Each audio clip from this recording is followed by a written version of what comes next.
स्पर्श केला आणि त्यांच्यामध्ये त्या प्रत्येकांवर जे त्या सर्व 120 जणांवर देवाच्या पवित्र आत्म्याच्या अग्नीच्या जीवा त्यांच्यावर त्या काय झाल्या विराजमान झाल्या, त्यांच्यावर उतरल्या आणि आपण पाहतो की ते वेगवेगळ्या प्रकारची भाषा बोलू लागले, अन्य भाषा बोलू लागले आणि या सर्व भाषा परमेश्वराच्या द्वारे त्यांना प्राप्त झाला, देवाचा आशीर्वाद त्यांना प्राप्त झाला। देवाने जे सांगितलं होतं की मी जातो आणि तुमच्यासाठी कैवारी आत्मा पवित्र आत्मा मी तुमच्यासाठी पाठवतो, त्या ठिकाणी आला, त्याला म्हणतात 50व्या दिवशी, प्रेज द लॉर्ड, पेंटिकॉस्टच्या दिवशी। म्हणून तुम्हाला मी सुरुवात सांगितली का 40 दिवस प्रभू येशू ख्रिस्त या भूतलावर होता, तो स्वर्गात आणि पृथ्वीवर जाणं येणं करत होता, स्वर्गातल्या गूढ आणि गहन गोष्टी तो जाताना शेवटच्या क्षणामध्ये आपल्या शिष्यांना सांगत होता आणि ते सांगितल्यानंतर बायबल सांगतं का सर्व लोकांच्या देखत सर्व लोकांसमोर तो काय झाला स्वर्गामध्ये वर उचलला गेला आणि त्यानंतर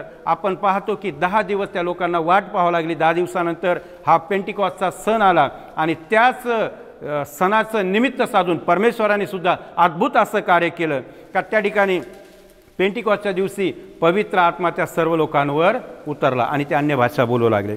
आता विचार करा, एक तुम्हाला उदाहरण यासाठी सांगते की पवित्र शास्त्रामध्ये योहानाचं पुस्तक आहे, कोणतं पुस्तक आहे?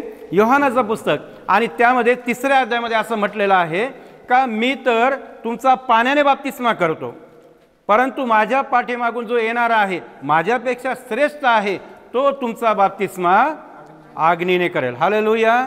आणि ती वेळ या ठिकाणी कंप्लीट झालेली आहे, जे भविष्य होतं त्या ठिकाणी काय झालं ते पूर्ण झालं। देव ज्यावेळेस तो शब्द बोलतो, जे भाकित करतो, भविष्य वर्तन करतो, तर ते भविष्य परमेश्वर आपल्या जीवनात पूर्ण केल्याशिवाय राहत नाही। आमेन, हालेलुया। म्हणून या गोष्टीकडे लक्ष द्या की परमेश्वर आपल्या जीवनामध्ये कार्य करतो आणि आपल्या प्रत्येकाला त्याच्या जीवनामध्ये आशीर्वादित करतो। बायबल सांगतं की ते सर्व शिष्य काय झाले, आत्म्याने भरले गेले, परिपूर्ण झाले आणि त्यांच्यामध्ये देवाचं कार्य उदयास आलं। Praise the Lord. ते अन्य भाषा बोलण्याबरोबर त्यांच्यामध्ये पवित्र आत्म्याचं एवढं संचलित कार्य झालं, एवढा आत्मा त्यांच्यामध्ये संचारला का ते पेटून उठले आणि ती आग इतकी झाली का ते लोकांना त्याच्यामध्ये ज्यावेळेस ते पेत्र योहान ज्यावेळेस आपण पाहतो की पहिलं भाषण पेत्र ज्यावेळेस बाहेर निघाला, लोकांच्या समोर आला आणि आपल्याला पाहायला मिळतं का एका भाषणाच्या द्वारे, एका संभाषणाच्या द्वारे, एका पवित्र प्रवचनाच्या द्वारे 3000 लोकांचं परिवर्तन झालं। Praise the Lord. किती लोकांचं? 3000 लोकांचं परिवर्तन झालं। आज परमेश्वर आपल्याला पवित्र आत्मा यासाठी देतो की आपणही इतरांसाठी ते कार्य करणारे त्याचे सेवक बनावे। Praise the Lord. आणि आमची मनापासून इच्छा आहे का तुम्ही या 3 दिवसापासून या ठिकाणी आलात, कोणी आज आले असतील, परंतु आमची इच्छा आहे का तुम्ही ज्यावेळेस इथून जाणार तर तुम्ही रिकामे जाणार नाही। Praise the Lord. तुम्ही रिकामे नसणार, तर तुम्ही पवित्र आत्म्याच्या द्वारे देवाच्या सामर्थ्याच्या द्वारे तुम्ही भरले जाणार आहेत आणि आम्ही त्याच विश्वासाने तुम्हाला जास्तीत जास्त तुम्हाला प्रिपेअर कसं करता येईल, तुम्हाला कसं तयार करता येईल, आम्ही तो प्रयत्न करत आहोत। आणि आमची इच्छा आहे का जे काही आम्ही तुम्हाला शिकवतो ते तुम्ही काय करायचं, ग्रहण करायचं। आम्ही शिकवत राहिलो आणि तुम्ही ग्रहण केलं नाही तर मग काय होईल, सगळं व्यर्थ होईल। तर प्रियानो, या गोष्टीकडे लक्ष द्या का ते पेत्र त्याचे शिष्य येशूचे शिष्य आणि पेत्र सर्वजण 11 जण पूर्ण पवित्र आत्म्याने भरले, परिपूर्ण झाले आणि ज्यावेळेस ते बाहेर पडले, बायबल सांगतं का 3000 लोकांचं परिवर्तन झालं। 3000 लोकांनी देवावर विश्वास ठेवला, त्यांनी बप्तिस्मा घेतला आणि ते सेवेला उभा राहिले। परमेश्वराने त्यानंतर आपण पाहतो का पुढं 3ऱ्या अध्यायामध्ये आपल्याला पाहायला मिळतं की जो पेत्र आणि योहान जे आहेत, ज्यावेळेस ते नियमाप्रमाणे त्यांच्यामध्ये फार नियम होतात। तुम्हाला पण आम्ही दुपारी नियम सांगितले, कशासाठी सांगितले का ज्यावेळेस आपण नियमाला बांधीन असतो, नियमाला आपण चिटकून राहतो, नियम आपल्या स्वतःवर आपण ते अवलंब करतो, त्याप्रमाणे आपल्या जीवनात परमेश्वर कार्य करायला लागतो। उदाहरण यासाठी मी देत आहे की पवित्र शास्त्रामध्ये प्रेषितांच्या कृत्यामध्ये 3रा अध्याय आहे आणि त्यामध्ये असं म्हटलेलं आहे का पेत्र व योहान 3ऱ्या प्रहरी कुठे निघाले, मंदिरामध्ये निघाले आणि त्यांचा नियम होता की न चुकता, वारा असू द्या, ऊन असू द्या, पाऊस असू द्या, समय कसा असू द्या, परिस्थिती बिकट असू द्या, परंतु ते कधीही नियम सोडत नव्हते. त्या नियमाला चिटकून होते, नियमाशी बांधील होते. आणि म्हणून त्यांनी बराबर तिसऱ्या समयाला, तिसऱ्या प्रहरी त्या ठिकाणी ते प्रार्थनेसाठी जात असताना सुंदर नावाच्या दरवाजाजवळ ते आले. आणि त्यावेळेस त्यांनी त्या ठिकाणी एका व्यक्तीला पाहिलं का जो जन्मापासून कसा होता, लंगडा होता, पांगडा होता, त्याला चालता येत नव्हतं. कदाचित त्याच्या आईवडिलांनी, त्याच्या घरातील व्यक्तींनी त्याला, काही आपल्या बिनकामाचा व्यक्ती आहे, आपल्या काही घरामध्ये उपयोगी नाही, म्हणून कदाचित त्याला काय करत असेल, रोज त्या ठिकाणी आपल्या घरातून उचलून आपल्या या त्या दरवाजाजवळ आणून ठेवत होते. आणि अशा प्रकारे मग काय झालं की त्यांना अपेक्षा होती का त्याच्याकडून आपल्याला अशी कमाई तर करता येत नाही, परंतु त्याद्वारे काय होईल की जे पण कोणी जाणारे येणारे व्यक्ती आहे, देवाच्या मंदिरामध्ये प्रवेश करणारे व्यक्ती आहे, ते मोठे दानशूर असतात. आणि ते काय करतील, काही ना काही ते त्या याच्यामध्ये टाकतील, त्याच्या समोर टाकतील, आणि त्यावर त्याच्या द्वारे आपल्या सर्व परिवाराचं सुद्धा काही गुजराण होऊ शकेल, असं त्यांच्या मनामध्ये एक कयास किंवा विचार असेल. त्याप्रमाणे ते त्या ठिकाणी टाकत होते, रोज त्या ठिकाणी ते सर्व आणून ठेवत होते. आणि त्याच समयाला एक दिवस असा आला की पेत्र आणि योहान त्या ठिकाणी येऊन जात आहे. तिसरा प्रहारचा समय आहे, 4 वाजेचा समय आहे. आणि नियमाप्रमाणे त्या ठिकाणी चालले. आणि जात असताना त्या ठिकाणी आपण पाहतो का तो भिकारी त्या व्यक्तींकडे, त्या देवाच्या सेवकांकडे मोठी आशेने पाहायला लागला.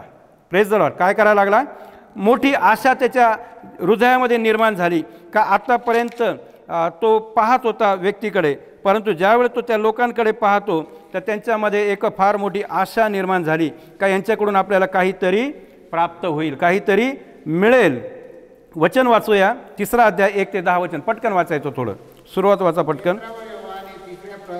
हां, प्रार्थनेच्या वेळेस वरती मंदिरात जात होते. ओके. तेव्हा जन्मापासून पांगळा असलेला कोणी एक माणूस होता. त्याला मंदिरात जाण्याजवळ भीक मागण्यासाठी म्हणून दररोज उचलून मंदिराच्या सुंदर नावाच्या दरवाजाजवळ ठेवीत असत. पेत्र व योहाने मंदिरात जात आहेत असे पाहून त्याने भीक मागितली. तेव्हा पेत्र व योहान त्यांनी त्याच्याकडे निरखून पाहिले. आणि पेत्र म्हणाला, आम्हाकडे पहा. तेव्हा त्यांच्यापासून काहीतरी मिळेल या अपेक्षेने त्याने त्याच्याकडे लक्ष लागले. ओके. पेत्र म्हणाला, माझ्याजवळ सोने रुपये काही नाही, पण जे आहे तुला देतो, ते तुला देतो. नासोरी येशू ख्रिस्ताच्या नावाने चालू लाग. बस. Praise the Lord. ज्या वेळेस पेंटिकॉस्टच्या दिवशी हे सेवकगण पवित्र आत्म्याने भरले, परिपूर्ण झाले, त्यांच्यामध्ये ते बल प्राप्त झालं, सामर्थ्य प्राप्त झाले. तुम्हाला प्रेषितांचे कृत्य या पुस्तकाचा केंद्रबिंदू मी तुम्हाला वचन सांगितलं. 1 अध्याय 8वं वचन. काय वचन आहे, तुम्ही पाठ करायचं वचन. ते काय वचन आहे, पवित्र आत्मा तुमच्यावर येईल तेव्हा तुम्हाला सामर्थ्य प्राप्त होईल आणि यरूशलेम, यहुदिया, शमरोन आणि सर्व भागामध्ये तुम्ही माझे साक्षी व्हाल. Praise the Lord. आणि जसा देवाचा आत्मा त्यांच्यावर सामर्थ्याने उतरला, ते कार्य करायला लागले, त्यांच्यामधून चमत्कार घडायला लागले. आणि ज्यावेळेस पेत्राचा पहिला चमत्कार की त्या ठिकाणी आपण पाहतो की 3000 लोकांचं त्या ठिकाणी परिवर्तन झालेलं आहे. त्यानंतरची ही दुसरी घटना आहे का यामध्ये की जे सर्व यहुदी धर्माचे उपासक होते, त्यांच्यामध्ये यहुदी धर्म फार मोठ्या प्रमाणामध्ये आणि त्या ठिकाणी ते त्यांचे पालन करत होते. आणि त्याच ठिकाणी आपण पाहतो की हा जो जन्मापासून पांगळा असलेला मनुष्य, त्याचे हातपाय किंवा जन्मापासून पांगळा असतील अशा प्रकारचा तो, नेहमीच आपल्याला बऱ्याच ठिकाणी असे प्रकारचे व्यक्ती पाहायला मिळतात. परंतु अशा प्रकारच्या लोकांना औषधाने, कुठल्या प्रकारच्या दवापाण्याने ते बरे होत नाहीत. लक्षात ठेवा. कशाने? जगातील औषधाने किंवा त्याच्यावर काही दुसरे इलाज केल्याने ते बरे होत नाहीत. परंतु बायबल सांगतं की पेत्र आणि योहान यांच्याकडून त्याला थोडेसे पैसे मिळतील या अपेक्षेने त्याने त्यांच्याकडे पाहिलं. अपेक्षा भरपूर मोठी होती का ज्यावेळेस जुन्या लोकांची एक पद्धत होती, ज्यावेळेस ते खिशामध्ये हात घालतील तर खिशामध्ये, ज्या हातामध्ये जेवढे पण पैसे येऊ द्या, सोनं येऊ द्या, रक्कम येऊ द्या किंवा त्या गळ्यातील चांगले चांगले मोती हार मोत्याचे माळा येऊ द्या, त्या सर्व काही आपण जसं हातात आलं त्या मूठ बंद करून ते देवाच्या राज्यामध्ये त्या ठिकाणी किंवा ते गरिबाला दान अर्पण करत होते. आपल्यामध्ये आजकाल ती पद्धत नाही आहे. आजकाल ही पद्धत आहे का खिशामध्ये हात घालतात, आतमध्येच असं बोटं हे करतात आणि नंतर मग देवाच्या दान अर्पणामध्ये किंवा पात्रामध्ये आपण फक्त काय टाकतो, मोजून पैसे टाकतो. आणि देवाला अशा प्रकारचं दान अर्पण आवडत नाही. कारण परमेश्वराचं वचन सांगतं का संतोषाने देणारा परमेश्वराला आवडतो आणि ते लोक संतोषाने देत होते. आणि अशा प्रकारचं कार्य करत असताना आपल्याला पाहायला मिळतं का त्या लंगड्याला अपेक्षा होती का यांच्याकडून मला भरपूर काही मिळेल आणि त्या अपेक्षेने तो त्यांच्याकडे नजर लावतो, त्यांच्याकडे टक लावून पाहतो. परंतु ज्या वेळेस पेत्र आणि योहान त्याच्याकडे पाहतात आणि त्यावेळेस पेत्राला कळून चुकतं का तो त्यांच्या मनातून तो प्रश्न सांगतो की तुम्हाला देण्यासाठी असं काही नाही, माझ्याकडे सोनं नाही, रुपये नाही, चांदी नाही, परंतु माझ्याकडे जे आहे, जे परमेश्वराने मला अभिषेक केला, जो परमेश्वराने माझ्यावर पवित्र आत्मा टाकला, जो परिपूर्ण मला त्यांनी केलेला आहे पवित्र आत्म्याच्या द्वारे, आज मी त्याला काय करत आहे, येशूच्या नावामध्ये आज ते शब्द मी बोलणार आहे. जे सामर्थ्य परमेश्वराने मला दिलेलं आहे ते सामर्थ्य माझ्या शब्दाच्या द्वारे तुझ्या जीवनामध्ये कार्य करण्यासाठी परमेश्वर म्हणतो का माझे शब्द मात्र बोल, तुझ्या जीवनामध्ये कार्य घडेल. हालेलुया. आणि त्या प्रकारे मग तो पेत्र त्याच्याकडे जातो आणि त्याला म्हणतो मला तुला देण्यासारखं काही नाही, परंतु माझ्याकडे जे आहे ते मी तुला देतो. आणि त्याच्या जवळ गेला. आज तुम्ही शिष्य बनत आहात, देवाचे सेवक तुम्ही बनणार आहात, उद्याचे तुम्ही सेवक आहात. म्हणून तुमच्यासाठी फार महत्त्वाचा क्षण आहे, महत्त्वाची गोष्ट आहे की ज्या वेळेस आपण एखाद्या व्यक्तीसाठी त्याला आपण उठवण्याचा प्रयत्न करतो, बोलवतो, आज मी या ठिकाणी आहे आणि जर या भावाला मला हात द्यायचा असेल तर सर्वप्रथम मला काय करावं लागेल, झुकावे लागेल, मला लीन व्हावे लागेल. आणि त्या प्रकारे तुम्हाला पाहायला मिळतं की पवित्र शास्त्रामध्ये पेत्र देवाचे सेवक तो काय करत आहे, त्या ठिकाणी उजवा हात त्याने पुढे केला, लंगडा भिकाऱ्याला त्याचा उजवा हात त्याने धरला, तो झुकला आणि म्हणत आहे का येशूच्या नावामध्ये उठून चालू लाग. Praise the Lord. आणि त्याच क्षणी बायबल सांगतं का त्याच्या हातापायामध्ये घोट्यामध्ये बळ आलं, देवाचं सामर्थ्य उतरलं आणि ते आपल्या पायावर उड्या मारत त्यांच्याही पुढे तो नाचून गाऊन देवाची स्तुती करू लागला. Praise the Lord. हालेलुया. परमेश्वराचं सामर्थ्य पेत्राच्या द्वारे त्या लंगड्या भिकाऱ्याच्या जीवनात कार्यरत झालं. तो चालू लागला